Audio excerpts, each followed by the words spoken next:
Baik, bismillahirrahmanirrahim. Assalamualaikum warahmatullahi wabarakatuh.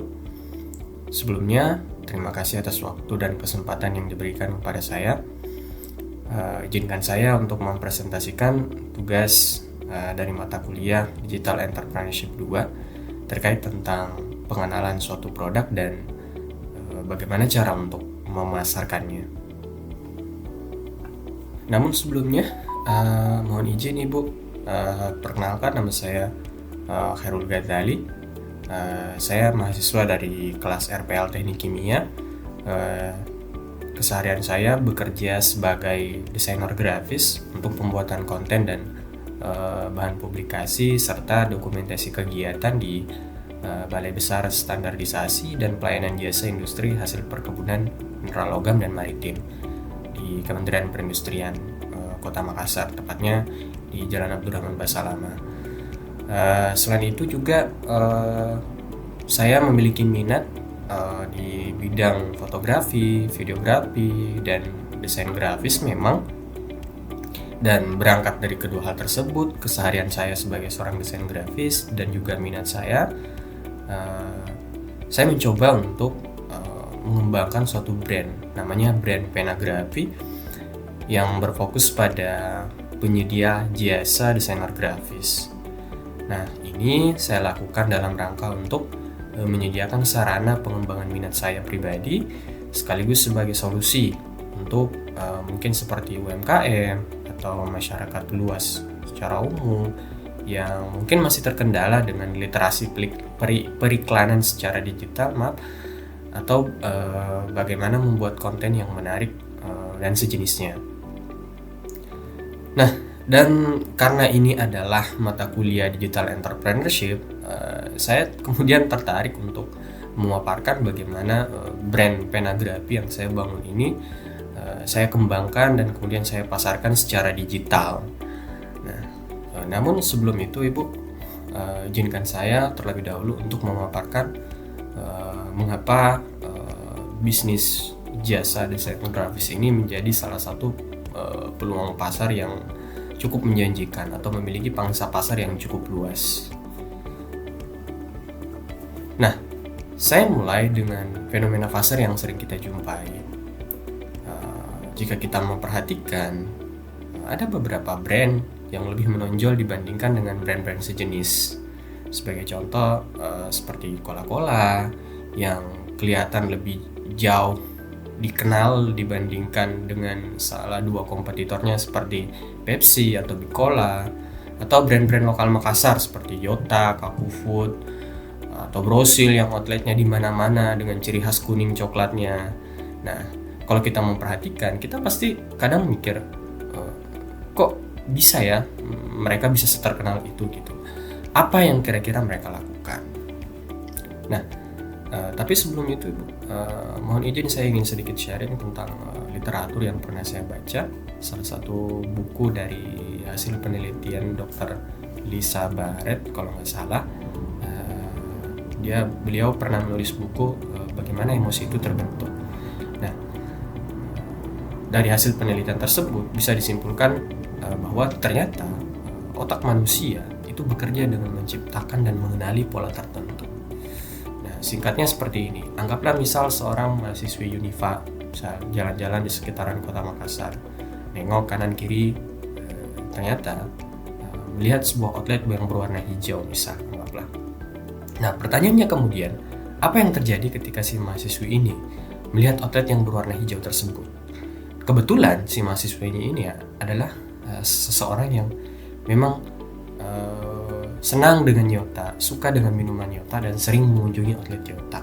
Nah, apa yang terjadi? Nah, berdasarkan teori dari Dr. Barrett, ketika kita melihat sesuatu atau ketika si mahasiswi ini melihat outlet yang berwarna hijau tersebut, otaknya tidak menganalisis secara pasif dengan pertanyaan apa itu, tapi lebih ke mencari pola dan melabeli apa yang dia lihat dengan pertanyaan seperti apa itu, atau mirip dengan apa outlet ini. Nah, berdasarkan peristiwa-peristiwa atau pengalaman yang pernah dialami. Dari situ kemudian, otak akan menggali beberapa memori yang dianggap penting. Misal, si mahasiswi mungkin pernah memesan di outlet Yota, terus pernah mengunjungi outlet Yota, terus pernah mengkonsumsi produk-produk Yota yang mana tutupnya ada warna hijaunya yang khas. Nah, setelah kemudian otak menemukan pola yang cocok, otak mengirim sinyal ke tubuh untuk memutuskan bahwa ternyata labelnya adalah Yota, sehingga kita bisa mengenali bahwa outlet tersebut sebagai outlet Yota. Nah, jika ternyata tebakan kita benar bahwa outlet yang kita lihat tersebut adalah benar outlet Yota, maka itu akan menciptakan sebuah pola yang baru di otak. Tapi jika ternyata salah, outlet yang kita lihat hijau mudanya itu ternyata dia outlet penjual es kelapa misal. Nah, otak akan menghapus atau melemahkan pola Yota yang pernah dibuat karena dianggap tidak relevan alias tidak penting. Nah, ini berkaitan dengan bagaimana otak mengefisiensikan cara kerjanya agar tidak terlalu terbebani dengan begitu banyak informasi-informasi yang tidak relevan. Nah, mungkin selengkapnya nanti linknya atau referensinya akan saya sertakan di deskripsi video. Berdasarkan fenomena psikologis tersebut, dapat dipastikan bahwa brand-brand tertentu itu berhasil menciptakan pola yang kuat dengan memberikan kesan yang bermakna atau penting bagi target mereka. Nah, yang menjadi tantangan sekarang adalah bagaimana menciptakan pola atau brand kita ke dalam otak target market kita dengan cara yang efektif. Disinilah kemudian digital marketing berperan. Nah, apa itu digital marketing? Digital marketing adalah teknik pemasaran yang memanfaatkan teknologi digital untuk menjangkau audiens secara online. Nah, melalui berbagai platform, bisnis dapat berinteraksi langsung dengan konsumen, membangun hubungan, dan menyampaikan pesan merek dengan lebih efektif. Misal saya sebagai pelaku usaha terang bulan dengan memanfaatkan media sosial, saya bisa memberi pesan tertentu dan menunjukkan kelebihan produk saya dibandingkan dengan produk yang sejenis atau kompetitor-kompetitor saya atau penjual terang bulan yang lain misal sebagai contoh, terang bulan saya ternyata memiliki kandungan gluten yang rendah, atau saya pemanisnya tidak menggunakan sukrosa atau gula pasir tapi menggunakan stevia. Nah, ini bisa menjadi salah satu kelebihan produk kita dibandingkan produk yang lain. Apalagi kalau kita perhatikan tren healthy life saat sekarang tuh semakin meningkat, apalagi kalau misal target market kita adalah masyarakat kelas menengah ke atas. Nah, konten marketing adalah strategi pemasaran yang berfokus pada pembuatan dan distribusi konten yang relevan dan bernilai untuk menarik serta mempertahankan audiens yang ditargetkan. Disinilah desain grafis berperan, memiliki peran utama untuk menyampaikan pesan dengan cara yang efektif. Dengan desain grafis sebenarnya ini bisa memberikan kita ruang untuk memanfaatkan kecenderungan psikologis seperti tadi yang saya jelaskan sebelumnya kan. Otak itu bekerja dengan cara menciptakan pola. Nah, kalau kita memperhatikan sosial media Yota atau seperti Kaku Food atau Brosil, kita akan memperhatikan bahwa Reels atau mungkin konten-konten mereka memang itu sengaja didesain untuk menciptakan pola-pola tertentu. Warna yang digunakan konsisten, jenis huruf yang digunakan konsisten, apa yang ditampilkan juga konsisten. Nah, tujuannya ialah agar pola-pola ini gampang untuk dikenali atau digali ketika kita melihat sesuatu yang mirip dengan pola-pola tersebut. Nah, selanjutnya, mengapa digital marketing itu begitu efektif? Mengapa kemudian ini menjadi cara yang efektif untuk memasarkan produk? Nah, berdasarkan data yang saya peroleh dari Statista, Indonesia adalah negara terbesar kelima dengan pengguna digital aktif sebanyak 185 juta orang. Negara terbesar kelima. Nah, waktu yang dihabiskan pengguna sosial media juga, kalau dilihat trennya, itu cenderung meningkat tiap tahun. Begitu juga dengan pengguna internet dan media sosial di Indonesia, Di Indonesia itu sendiri sekitar 204 juta orang menggunakan internet, dengan 190 juta orang yang aktif bermain sosial media. Sementara itu, berdasarkan survei dari Kata Data, memang mayoritas orang Indonesia atau sekitar 75% orang itu mendapatkan informasi dari sosial media.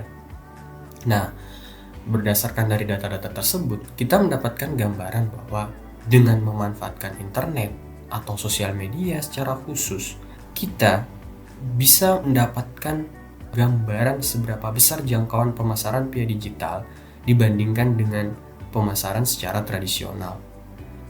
Berdasarkan dua faktor tersebut, kondisi psikologis, kemudian pangsa pasar yang luas dengan memanfaatkan teknik digital marketing. Nah, apa yang kemudian Penagrafi bisa tawarkan? Nah, seperti yang sebelumnya saya jelaskan bahwa Penagrafi adalah brand yang berfokus pada penyedia jasa desain grafis. Nah, meskipun saya cenderung atau terspesialisasi dalam mengembangkan brand development seperti logo, kemasan produk, identitas visual atau seperti profil perusahaan, seperti pattern, tagline, atau slogan-slogan tertentu, atau desain sosial media, marketing seperti tadi yang dijalankan oleh Yota, Brosil, dan Kakufood. Kami juga sebenarnya menyediakan jasa desain grafis lain seperti pembuatan slide presentasi untuk event-event khusus, backdrop, bumper, flyer, majalah, browser poster, dan lain-lain. Bisa kami kerjakan. Nah, mengapa kemudian Penagrafi? Apa yang menjadi kelebihan kami dibandingkan dengan mungkin penyedia jasa desain grafis yang lain? Pertama, kami berkomitmen untuk bekerja secara profesional, dalam artian bahwa kami benar menggunakan tools dan aset-aset visual yang terlisensi secara legal, tidak menggunakan aplikasi atau software yang membajakan, atau menggunakan aset-aset yang sebetulnya lisensinya itu tidak komersial tapi digunakan untuk kebutuhan komersial. Nah, itu tidak kami lakukan. Nah, selain itu, produk yang kami hasilkan juga bisa kami sesuaikan dengan pesan yang ingin disampaikan dengan target market yang ingin dituju. Nah, ini merujuk kepada penggunaan warna tertentu. Misal untuk hal-hal yang berhubungan dengan lingkungan, kami menggunakan warna-warna yang memang ketika orang melihat itu, secara otomatis pikirannya akan mengarahkan bahwa oh, ini ternyata polanya adalah pola lingkungan, seperti itu. Kemudian kedua, fokus kami adalah menyediakan informasi yang detail tapi ringkas. Nah, pelanggan atau customer kami itu bisa mendapatkan setiap informasi yang dibutuhkan dengan mudah di satu tempat. Cukup dengan satu klik untuk semua kebutuhan. Berkomunikasi dengan kami, melihat informasi-informasi yang mungkin dibutuhkan seperti daftar harga atau produk-produk yang kami hasilkan, bagaimana cara kami bekerja, proses pembayaran, dan lain-lain. Nah, untuk informasi selengkapnya mungkin bisa untuk memindai barcode di bawah ini. Semuanya lengkap. Nah, yang ketiga adalah kami menyediakan berbagai macam jenis jasa desain seperti yang sebelumnya dipaparkan, sehingga menjadi satu solusi yang lengkap untuk memenuhi kebutuhan Anda. Nah, berikut portofolio kami yang pernah kami kerjakan, seperti identitas merek, salah satu logo lembaga di Balai Besar Standarisasi dan Pelayanan Jasa Industri Hasil Perkebunan, Peralatan dan Maritim, lembaga verifikasi dan validasi gas rumah kaca, kemudian ada flyer, sertifikasi industri hijau, nah, atau slide presentasi terkait tentang kebijakan sertifikasi halal di Indonesia, dan juga beberapa desain sosial media, dan banyak sebenarnya. Untuk lebih lengkapnya mungkin bisa mengunjungi akun Instagram Penagrafi. Nah, strategi marketing Penagrafi. Nah, apa kemudian langkah konkret saya untuk mengembangkan brand Penagrafi? Ada beberapa tahapan yang sebenarnya sudah saya coba susun. Yang pertama adalah menentukan identitas brand dan pesan utama yang ingin saya sampaikan. Nah, ini sudah saya lakukan. Saya telah membuat logo untuk Penagrafi, juga sudah membuat sebuah identitas merek, menentukan kelebihan brand saya seperti tadi yang sudah saya sampaikan, dan semuanya bisa diakses di satu link yang sama, yang barcode di slide sebelumnya.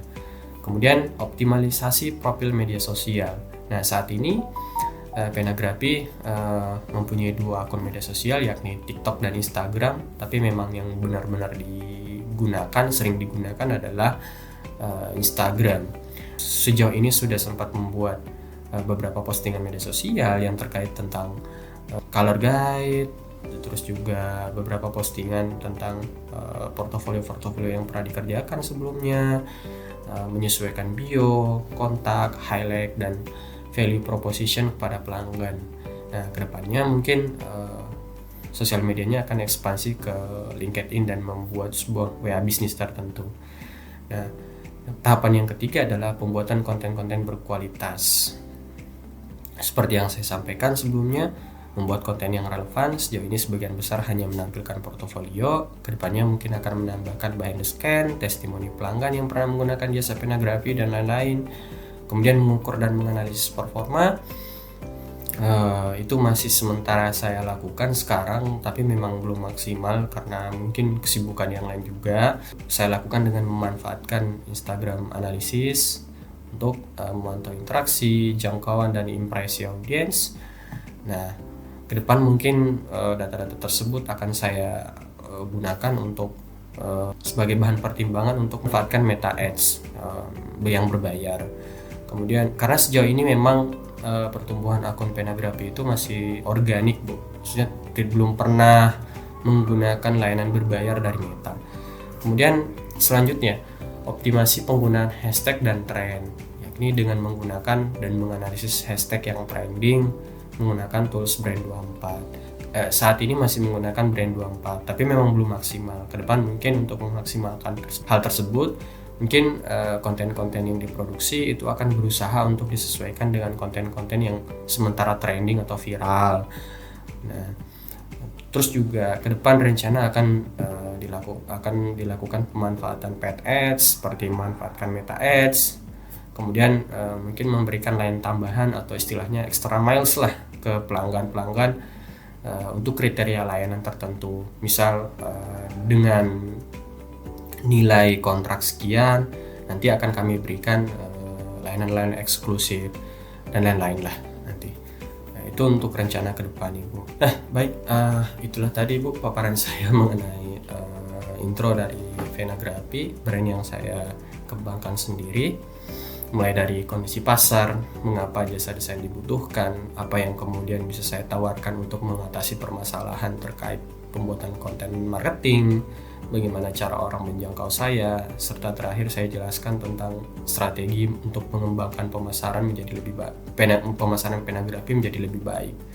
Nah, adapun untuk data-data yang saya gunakan dan saya cantumkan di slide akan saya sisipkan di deskripsi video. Terakhir saya ucapkan mohon maaf jika ada salah kata atau mungkin ada penjelasan yang terlalu berbelit-belit. Harapan saya adalah saya bisa mendapatkan feedback yang positif, feedback yang membangun, yang bisa saya manfaatkan untuk menjadikan Penagrafi menjadi lebih baik. Terima kasih. Assalamualaikum warahmatullahi wabarakatuh.